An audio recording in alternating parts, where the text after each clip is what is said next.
this project is we're really starting to get into working with like underserved populations and also just different communities and expanding like the cultures and the people that we work with. So we're working on this cookbook. And so this is part of it, is just to kind of like educate people. And so Nikhil has some questions that he was going to ask you guys about, basically related to diet and IBD, because most of the diets that are being researched here, or sometimes dietitians will prescribe, are really not culturally sensitive.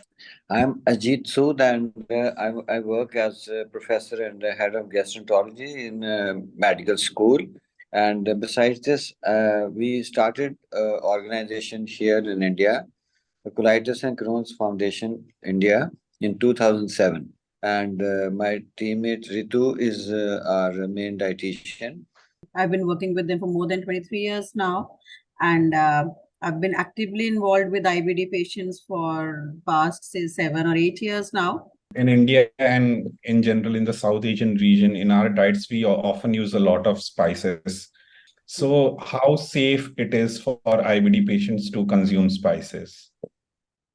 When it comes to an IBD patient, we don't really say no, ask the patients to not use spices at all. It's just that, especially when the disease is quiescent, we anyways don't recommend any major changes to the diet. The diet has to be almost as normal as any other individual. So you can definitely moderately use most of the spices, barring some red chili maybe, because it's been seen that most of the patients, it does trouble them, right? Red pepper. And when the disease is active, of course, we do ask the patients to reduce their spice intake. That's because some of the spices, they act as stimulants, mainly it's the red pepper that's the culprit, or I would say the most annoying or offending spice.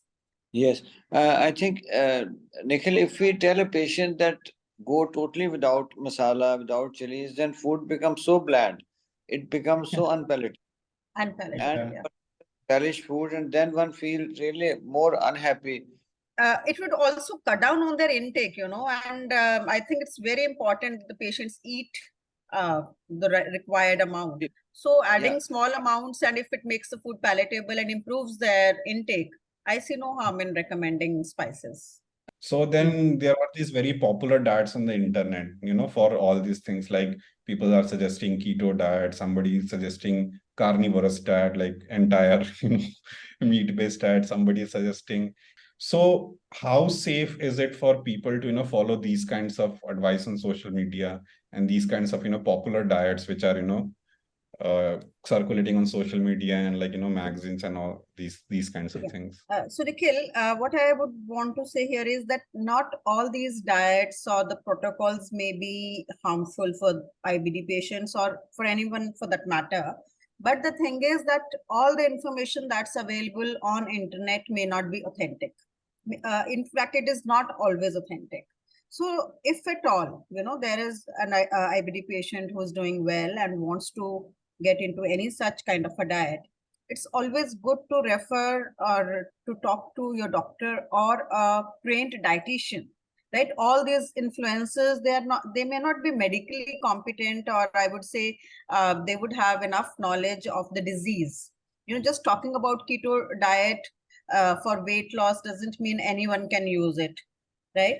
Anyone can use it for any kind of disease. It's just one example. Similarly, intermittent fasting and all, right? So every diet may have to be modified to suit a particular patient. I would really recommend that they do not try any kind of this fad or internet promoted diet. Personally, for me, this is the weird. So since I had severe IBD, I kind of had to survive on bland food, and slowly I kind of started enjoying bland food. So this weird thing has happened with me. But what I do is, once I find a safe food, I kind of stick to it. I know that in the morning, this works best for me. I've been eating that same dish since 2 years. I've never fluctuated because of fear that, my body will not work. You have to come So- out of that fear, Nikhil. You have to come out of, in fact, we tell that to every patient. You know, a food, if it has offended you once, it may not offend you always. Give yourself some time and retry. Maybe you can cook it differently. Maybe there was something else that troubled you at that point of time and you named it to that food. So you should, rather than being scared, you should be, I would say you should experiment with food to make your food more interesting. You make your plate and your appetite better, right?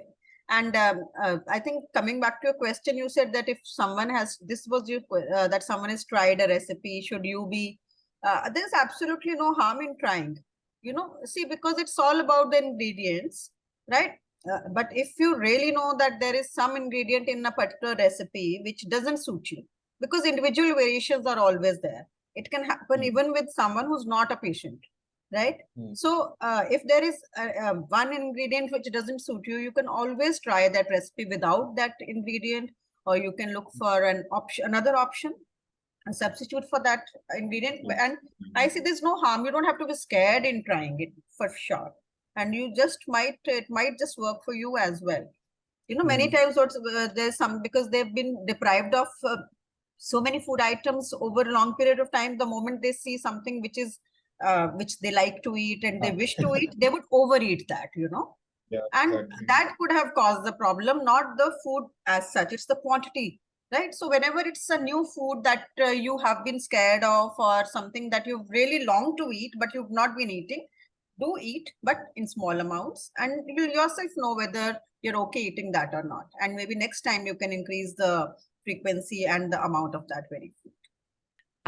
Well, we really appreciate you guys taking your time to do this. I can't thank you enough. And we are going to, you know, we're going to post, you know, this video or parts of it. And also we will let you know, because we have started collecting recipes from all different people that are involved in this project and putting a recipe book together, and ideas for people that are struggling. I think especially here, the patients that live here that are South Asian, it's hard for them because it's like they're sort of bridging two different cultures and ideas. So I think that this will be very helpful to them. So we really appreciate it. So thank you for taking your time today. Thank you, Ceci. Nikhil. Thank you so much Yes. for having us. Thank you, Nikhil. Okay, thank you so much.